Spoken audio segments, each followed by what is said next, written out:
Here's what I have left to do on my Lotus Elise rebuild. Attach the carbon fiber wing. Attach aluminum side skirts. Actually, while I'm at it, my taillights and brake lights don't actually work right now. I got called out for this in my last video. I forgot to install my seatbelts, and I don't have the harnesses installed, so I should probably do that. I do not have a single gasket on this car right now. Help. Install the carbon fiber side scoops. Rewire my janky headlights. Maybe replace them altogether. They're pretty messed up. Install the carbon fiber front splitter.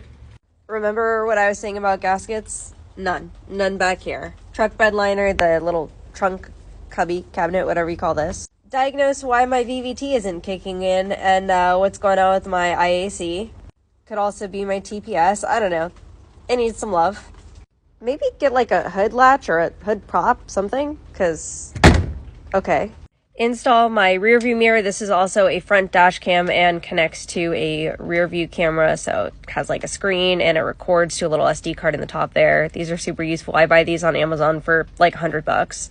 Get a fire extinguisher, get some 5-point harnesses, which either means modifying these seats or buying new seats, and maybe some little carbon fiber updates to the interior to match my new quick release Reverie carbon fiber steering wheel. So we still have a lot to do, but for better or for worse, she is, for the most part, on the road right now as soon as we figure out these taillight problems. And yeah, let me know what you guys think down in the comment section below what I should work on first. Because it's a lot. Help.